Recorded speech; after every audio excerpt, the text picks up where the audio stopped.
Materi ekonomi kreatif. Pengertian ekonomi kreatif.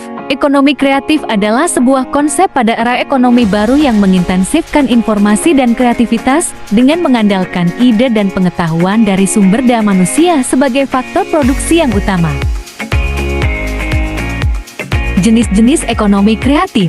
Pertama, periklanan.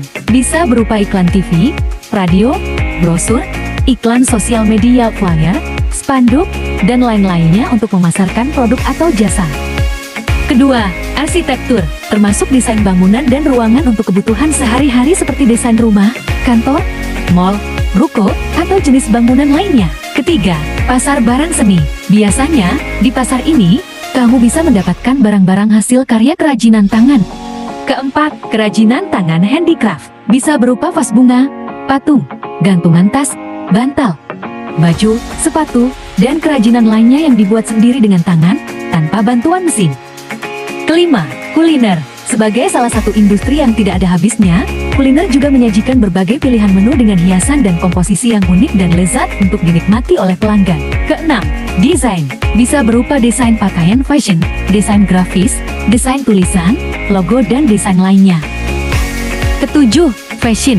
Termasuk seni menghias atau menciptakan pakaian dengan model-model terbaru, termasuk baju, celana, aksesoris, sepatu, dan lain sebagainya.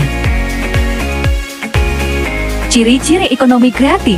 Pertama, kreasi intelektual. Beberapa unsur utama yang ada seperti kreativitas, keahlian, dan talenta yang memiliki nilai jual melalui penawaran kreasi intelektual. Kedua, mudah tergantikan. Produk yang dihasilkan barang dan jasa memiliki siklus hidup singkat, margin tinggi, beraneka ragam, persaingan tinggi, dan mudah ditiru, sehingga mudah tergantikan. Ketiga, penyediaan produk langsung dan tidak langsung. Terdiri atas penyediaan produk kreatif langsung pada pelanggan dan pendukung penciptaan nilai kreatif pada sektor lain yang secara tidak langsung berhubungan dengan pelanggan. Keempat, butuh kerjasama yang baik. Dibutuhkan kerjasama yang baik antara berbagai pihak yang berperan dalam industri kreatif seperti kaum intelektual, dunia usaha, dan pemerintah. Kelima, berdasar kepada ide. Industri kreatif berbasis pada ide atau gagasan dari pelakunya dan konsepnya bersifat relatif. Keenam, terbuka atau tidak terbatas. Pengembangan industri kreatif tidak terbatas dan dapat diterapkan pada berbagai bidang usaha.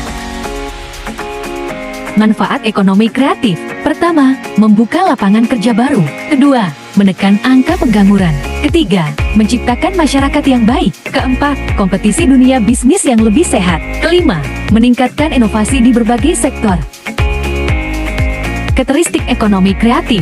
Pertama, berbasis pada ide atau gagasan. Kedua, konsep yang diciptakan bersifat relatif. Ketiga, pengembangan yang luas dalam segala bidang usaha. Keempat, siklus singkat, margin tinggi, keanekaragaman tinggi, dan mudah untuk ditiru. Kelima, dibutuhkan kerjasama dari semua pihak yang terlibat dalam industri kreatif, seperti pemerintah yang memiliki peran paling dasar, kaum intelektual, dan dunia usaha. Contoh ekonomi kreatif. Pertama, mengajar keahlian tertentu. Kedua, desain interior. Ketiga, penggunaan teknologi pada bisnis kreatif. Sumber, Jojonomic, Kamu.